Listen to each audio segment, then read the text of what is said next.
Hi, I'm Kevin Werbeck, professor of legal studies and business ethics at the Wharton School of the University of Pennsylvania. For decades, I've studied emerging technologies from broadband to blockchain. Today, AI is promising to transform our world.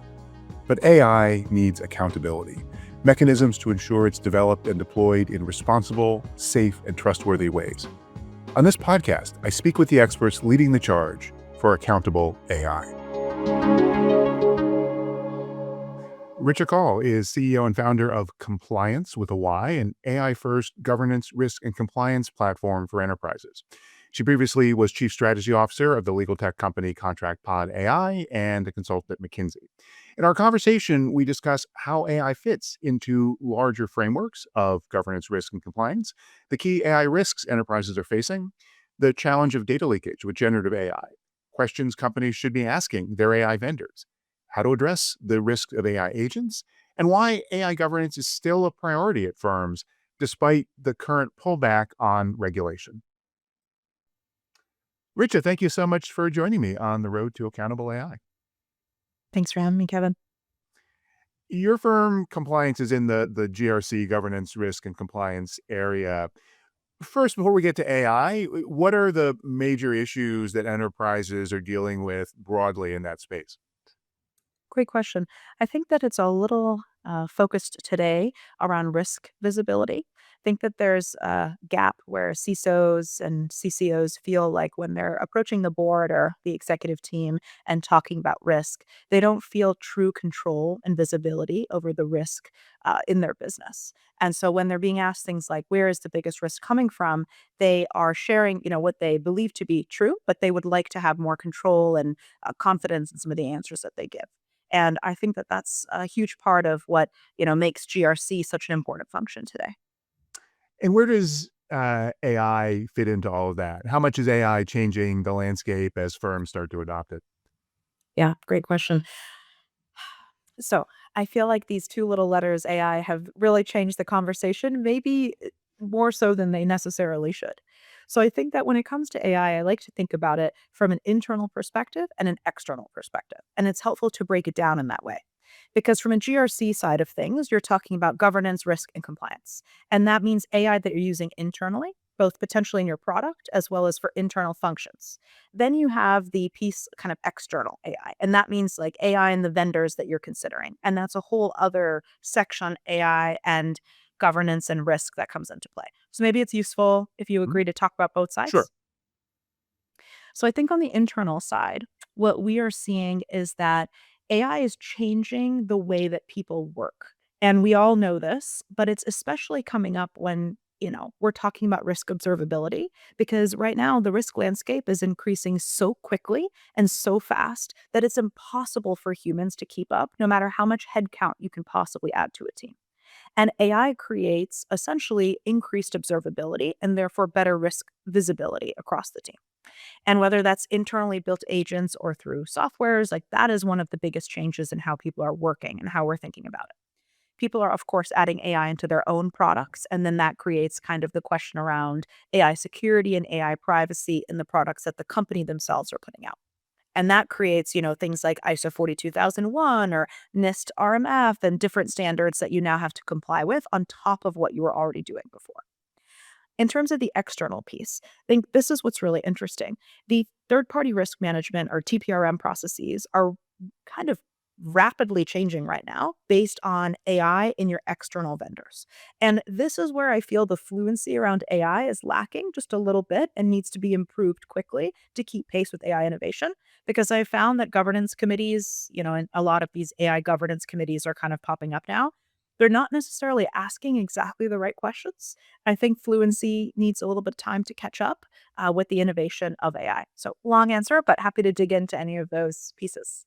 Great. No, there's a lot there. So why don't we split it, as you say, and we'll start on the internal side and go to those external third-party issues.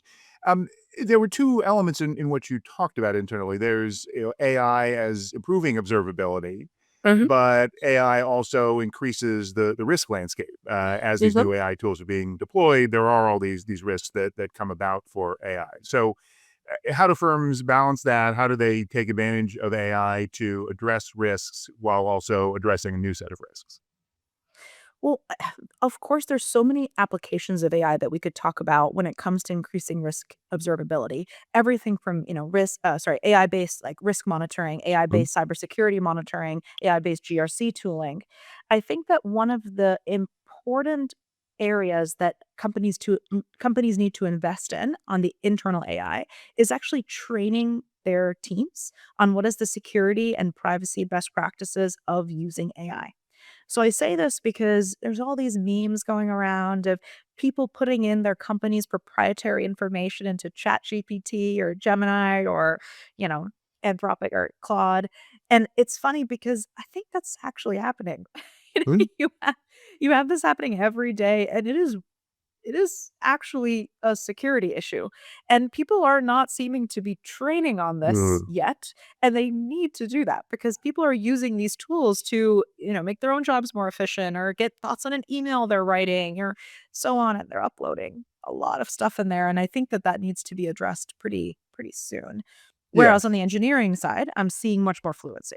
Right, because the issue of people putting proprietary information into a query, it's potentially a big problem, but as you say, it's a training problem, it's a controls problem. If you've got an enterprise license, there are restrictions there. It's Of the course. same as any other tool. It's not about some new technical risk that the AI system is going to fail in some unanticipated way. Yeah, I think so, but I think that a lot of these mid-market organizations and Mm, smaller enterprises, they don't yet have the enterprise licenses for LLMs, and mm, so we're seeing people using free tooling, because it's available. They're using a mm, personal, ChatGPT subscription or something, and so I think that for the largest enterprises, actually, this problem almost reduces because they've already mm. taken the steps to have, this is just based on what I'm seeing, Sure. but that's really what I'm seeing, and so mid-market companies and smaller enterprises aren't necessarily there yet, and so you have these folks just using what tools they have available to them Mm, online and then sharing a heck of a lot more information than I think mm. they should really be sharing. Is the answer to that just better training, or is there more that can be done to prevent employees from taking those actions? Definitely training. That is a baseline need. I just, for example, internally with our team, we're very particular about saying, hey, you've got to be careful about what you're putting out into LLMs. We also obviously have bought subscriptions for our team. So I think Mm, that's kind of the next step is arming your team with the right tooling that they need and doing so quickly. I think there's some organizations right now that are figuring out and taking the time to figure out their AI governance, but things are moving quick and people are reacting to the tools that are available to them. So you've got to be quicker. You got to be mm, responsive to what's happening and set up some basic protections and some basic training and offer basic tooling so that you're not getting some of these, human risk elements that we're seeing mm. materialize. What about the technical risk, things like hallucinations and bias and these other problems that we know are there with some of these AI tools? Yeah, so I think of hallucinations being more of a risk when you're actually depending on AI for critical Mhm, functions and critical work. I will say hallucinations as well have obviously dropped. I think that LLMs are doing a good job managing a reduction in hallucination rate overall. Of course, there are still issues with it. I think that it's about the if you're using AI for critical functions in your business and you're buying external tooling with AI involved, I think it's about answering or asking the right questions of the vendor to make sure that they are doing checks to reduce hallucinations. So, for example, I think that's a really good question to ask at an AI governance committee meeting. And for example, on our side, the way we answer that is around using domain training and domain expertise built into the agents, which actually significantly reduces hallucination, especially when paired with tighter context windows and tighter outputs as well. mm. So it's not so open ended. And does that make sense, Kevin? How that helps to reduce the Yeah, absolutely. hallucination? Why don't we take a step back and unpack? Because I've been just asking you in general terms, but now you're Yeah. getting into the agents that you use for GRC. How does that work, and how are you able to do something like putting that domain training into the agents? Yeah. So we have a number of ways that we actually do that. One is through, actually putting a layer of our own proprietary knowledge base on top of the LLM, which basically allows this a sea of content that our agents benefit from specific to our platform for our clients. Now, we do not use client data to create that proprietary knowledge base. We actually use a kind of number of sources on our side, including working with auditors to use their knowledge base and thinking about a very, targeted, domain trained set of information that we're getting from experts, which is awesome. I think that when it comes to, again, thinking about agents and how do you make them secure, how do you make them private, there's so much happening every day right now. And it's about the commitment of the company to stay on top of some of those changes and make sure that they're actually meeting the moment. And a lot of companies are, unfortunately, I think, have taken some shortcuts on that. And I think that it's hard to know what a shortcut is, but that's where we've got to see kind of improvements in these AI governance committees' fluency in what they ask their vendors about. Are the questions well defined enough? As you mentioned, there are things like the ISO 42001 standard, NIST AI risk management framework, and so forth. There are these toolkits out there. Is it just a matter of taking those best practices and applying them, or do we still have more work to go in terms of enterprises knowing what they should be asking? I think we still have some work to go. I mean, I know you can appreciate it. I think all consumers right now can appreciate it. The speed of AI innovation is happening faster than anything that we have seen. And even as a techie, it's hard to keep on Mm, top of it. yeah. So it's really hard if it's not your day job to be keeping on top of it and you're trying to do it, outside of audit prep and risk management and all these Mhm. other things that you have to do. And I do think that right now, there is a gap in the, fluency of AI governance committees in general and, w you know, and ISO 42001 and what Mhm. vendors are thinking about. But here's a couple things I think we Mhm. can say right off the bat. I think the first thing is that these AI governance committees really need to focus on where the data, that they are feeding to the LLM is going. I Mhm. think that's the first question. I think people are asking about it, but I First, think where it's that coming from, and then where it's going. first where it's coming from, then where it's going, That's absolutely. it. I mean, assuming that it's using their own data, which it should Mm. be, to create a more context-specific Mhm. response, but, where it's going to is a really important question, and I think that folks kind of they ask the question, and then they don't and then it's kind of have happy ears on for the answer, and because they wanna use the tool, you don't wanna be a blocker, right? And so you wanna kind of believe that what the vendor is saying is right. But I do think it's really really important to ask, like, what is the LLM that you're using? Where is my data going? Is it being used to train for Mm. other clients? Is it anonymized? If so, like, these are the next level questions that we're not being asked. And so I can only speak from the experience of Mhm. us presenting at these committees, but if we're not being asked, I'm not sure that they're asking others, and I think that people should be. That's Mhm. kind of one. I think the other piece is around how do you ensure low to no Mhm. hallucination? And what you should be looking for in that answer is about, um, like, 1, we've actually done number of tests. 2, like, what are your customers saying? 3, what have you done technically to reduce the amount of hallucination? Mhm. And for that, you should be looking for, tighter inputs, tighter outputs. Those are the types of things, like more control, in the context as well as what the AI is supposed to produce. And then again, that creates, like, less hallucination because there's just less scope for Mm. movement and straying from the expected path. So just a couple examples of questions that I Sure. feel like we're not hearing the full extent of what we should be getting asked, speaking honestly as a vendor. Yeah, it's interesting because you're talking about organizations that have some sort of AI governance or AI risk committee already. So they've taken that step, but it sounds like the expertise isn't necessarily there. Not yet. I will like, folks are trying, and I think that's really important. I think we're getting there. I just think it's gonna be a little bit of while to till everyone catches up. And again, we were talking before, like, I think this is what we saw also when everything moved from on-prem to the cloud. Mhm. There was just a little bit of a gap where people were catching up. I think this is a unique moment because AI is moving even faster. And so you're getting this, huge kind of, explosion of potential risk without the catch up being fully bridged yet, Mhm. and that's what we're trying to do, right? So, like, that's, like, actually I see that and I want people to know so that they know what to ask. I also think that that's what tooling can help you do, like GRC platforms like us, and you can ask those questions. Mhm. We have template questionnaires about what to ask your AI vendors. And so you can use the template questionnaire, then you can use AI to help review their answers and decide, parse through and say, have they given a satisfactory answer or is there risk being posed based on what they're saying? So I think you can almost automate some of these questions rather than putting it in a risk Mhm. committee or something like that. But that's what we're trying to get to and share information about.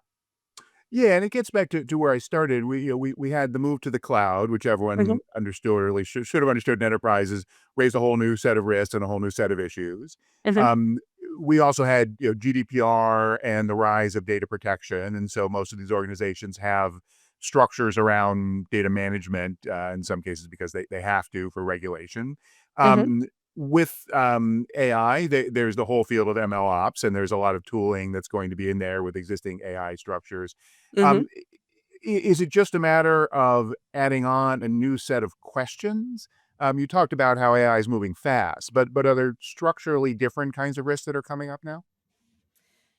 Certainly. I mean, Anthropic was just talking a couple months ago about how it was their first breach using AI agents, Mhm, but I think that it is easy to sensationalize the risks around AI when we mhm, think about them in this broad, open-ended way of saying mhm, there's so much risk.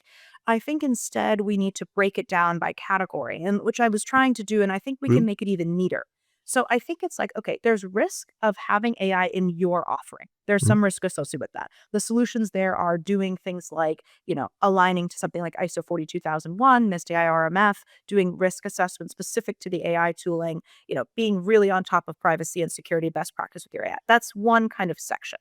There's risks about from the internal working side, which is things like, your team your employees, putting too much information into AI or mhm, relying on AI without checking the outputs for critical functions and so on and so on. And I think there's fixes for that, which are things like training, which are things like don't let AI be used for critical functions without human in the loop. Like all mhm, of these workflow, process automation, and kind of like process steps that you can build in. So I think there's that kind of bucket of mhm, risks.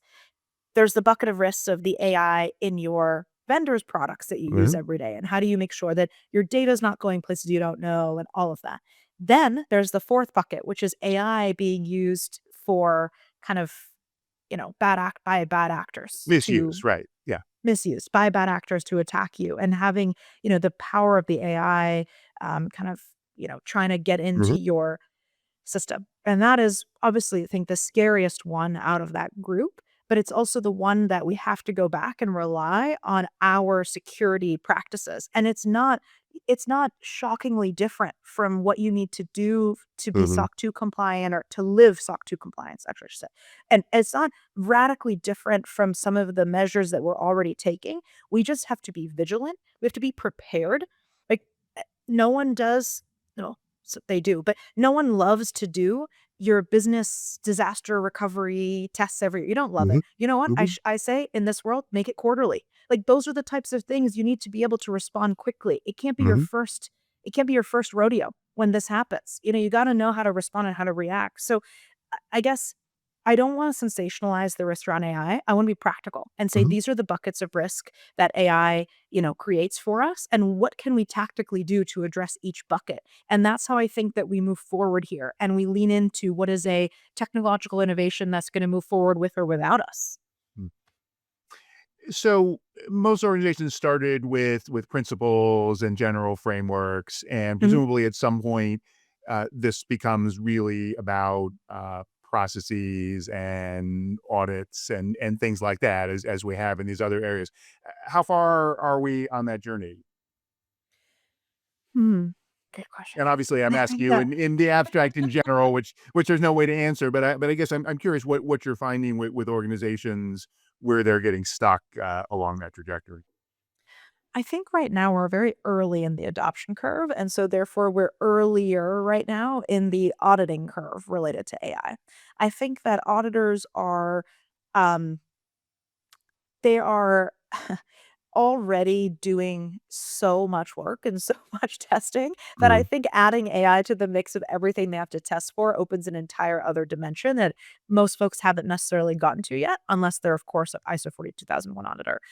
I think that we are just starting to have conversations with our enterprise clients saying, okay, how can I make sure that the AI is complete and accurate in the evidence review that, the Mhm. compliance software is doing for us? How can I make sure that these things are, looking at everything correctly, that they're actually following my criteria? So that's great. Like we're having that conversation internally with these GRC teams who are barely coming to us. I'd say less than 5% of clients so far coming to us and saying, Mhm. how can we now put checks on the AI? So I Mhm. think it's going to take 6 to 12 months before that 5% becomes closer to 50%.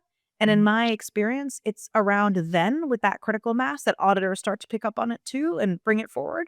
So I think we have a little bit of time. We're honest with ourselves, Kevin. Right. Well, 6 to 12 months in the AI world is an eternity, but It is. It it's not is. that long in the real world. It is.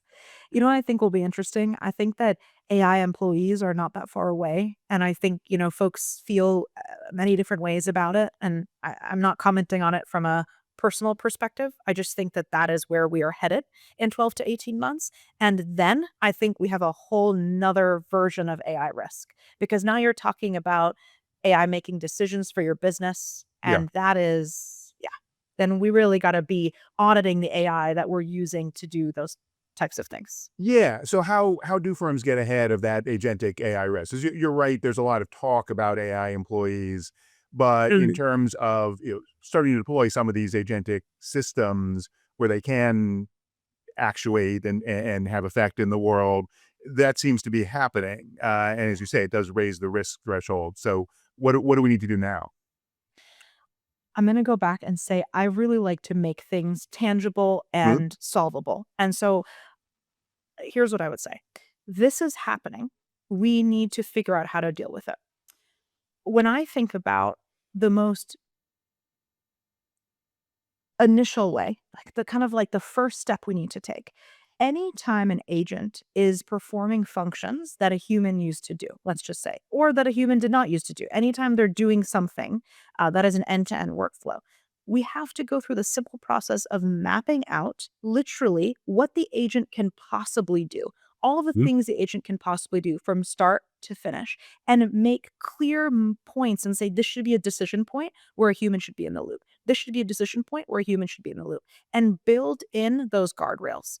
Literally build them in. If it's your own tech, build it in. If it's a vendor's tech, demand it and say, no, the AI cannot make this decision without me. I need a human to weigh in.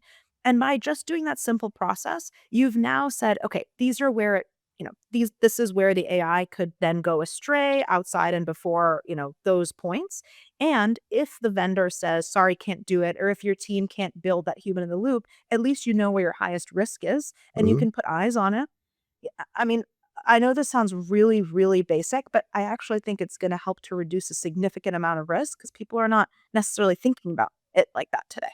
Yeah. Well, and the phrase human in the loop gets thrown around a lot, but I find that, when I talk to students and when I talk to enterprises and executive education clients, it's often this kind of magical thing. Either you have a human in the loop or you don't. But as you're alluding to, what role the human plays, where it is that the humans are in the loop, it's actually a whole spectrum. You're exactly right. Human in the loop sometimes can mean that there's a human doing the task before or after, like picking up from the AI or handing off to the AI. And that's fine. But human in the loop should actually be about the key decision points that the Right. AI agent is making and making sure there's a human in the loop to sign off on those decisions before the AI actions the next step. That to me is actually AI agents working alongside humans and augmenting their work rather than handing over entire workflows to agents that make decisions behind a black box. What about the pressure that so many organizations are feeling now that, we need to be not behind the curve on AI, the board is pushing us, management is pushing us. Mhm. Obviously regulated industries, some more risk averse companies, it's more in their DNA, but I hear this a lot. That even though they're aware there are risks, it's an environment where it's hard to be the one saying, no, we need to go slow.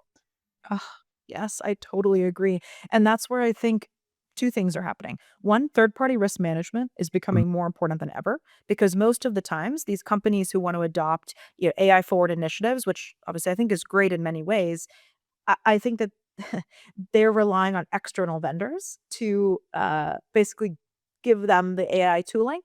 And then that makes TPRM so important. So, so, so important. And that is what I obviously was talking about at the beginning, where I said, then you've got to ask the right questions. mhm, And I think that the advice that I would give folks who are more risk averse is really get to know your vendors, ask the right questions, figure out which vendors you can trust, figure out which vendors actually have AI. I wish I didn't have to say that, but right now I feel like people are just saying everything is AI and it's not. And so I think it's all about getting to know your vendors. And I think that there's something to be said for doing that in a more automated way. Again, that's one of the things we do, not only template questionnaires, but using AI to review the vendor's answers based on domain expertise to parse out mhm. what is actually um, meeting the bar of a really strong, low risk AI vendor and what is not. But if you're not doing it with tech, fine, but you got to do it. That is what I think is the crux of the next 12 months. And how do you avoid the same risks that we're talking about with the AI tools that you're using for these GRC functions? The AI tools that we build, we are very particular. We need to eat our own dog food. We're a compliance tech company. We've got to make sure that we're on the front lines. And so we are constantly researching and thinking about all of the risks that are posed by different, AI technologies and how do we build in corrections. And we have two entire I feel like I don't even know, like don't want to use the word dictionary, but it feels like books pretty much on this internally Mhm, that we use and the engineering team has to live by and our customer team has to live by, and so we've mhm, really brought it onto a science. But I think when it comes to us assessing our vendors, we go back and use like our own criteria, the ones that are available in our platform, and think about what are the questions that we should be asking them, and asking those questions, seeing how they respond, understanding their risk profile, and only then making a decision about bringing on them as a vendor. we're in a period now where there's been a somewhat of a pullback in regulation, especially in the U.S., but even in Europe, you hear discussions about delaying the high risk elements of the AI Act and so forth. Mhm. Um, how are the companies you're dealing with thinking about that? Because of course the risks are still there. And I always say, you shouldn't be doing this just because regulators are telling you to. You should be doing this is the right thing to do. But I'm curious, since you're actually out there talking to so many companies, how are they perceiving this environment? One of my favorite things about working with security leaders is that they don't necessarily wait for the Mm, regulation. I think that if they did, we wouldn't have ISO 27001 and SOC 2 being so prevalent. Obviously, FedRAMP, CMMC are federally mandated, but at the end of the day, a lot of the standards that security teams live by and look for are things that are actually market expectations set, not mhm, even federally regulated. And I think that actually makes for a really beautiful ecosystem in many ways because it's based on what people think of for their risk. And mm. so I'm having conversations with security leaders every day talking about AI security and AI governance, regardless of what is happening from a regulation perspective, because they care about two things: protecting their business and protecting their business's customers.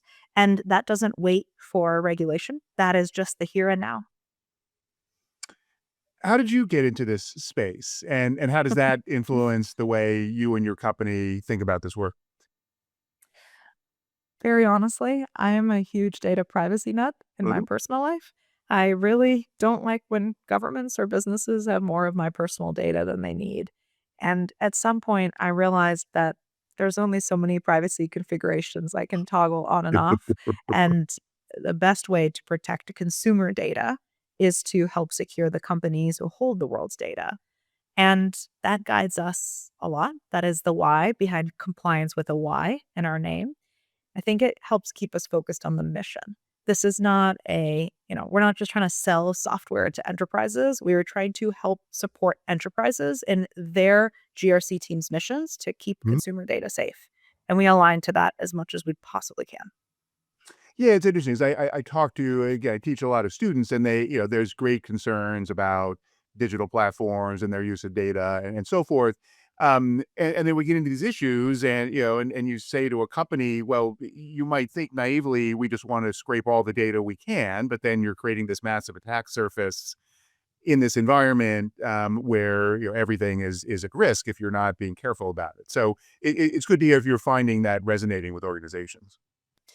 I think that we are also I think it's inherent in what we project, and therefore the people with that type of mindset actually find their way to us, and that is something that's really nice. So, compliance with the why, it appeals to people who wanna do, GRC in a more custom way. We're super configurable, very customizable, and we really focus on making, for example, controls checks very specific to your Mhm. organization. We focus on making integration specific to your organization, customizing the AI agent with your specific Mhm. organization's risk thresholds. And Mhm. so I think we end up a little bit of confirmation bias finding the people who also value that. Mhm. So last thing going forward, as you say, everything's moving very fast in this space. There are many vendors out there, both in GRC, more broadly, AI governance, different pieces of it, and so forth. How do you see this space evolving, and what do you think is going to differentiate the companies that are most successful? Yeah. I think that the space is evolving towards agentic AI being embedded in the platform. And I think that's harder than it sounds to actually implement because your infrastructure has to be AI native and be able to actually embed AI work. I think a lot of older legacy tooling, unfortunately, does have more AI wrappers or kind of add on Mhm. features. And the difficulty with that is that the impact the AI can make is actually limited when it is not well connected into the system. Also, frankly, there's a lot less control that the enterprise can have over the AI when it's kind of a slap on chatbot. It's a little counterintuitive, but it's just the difference between having AI embedded in the workflow where there's more control and customization versus kind of a add on.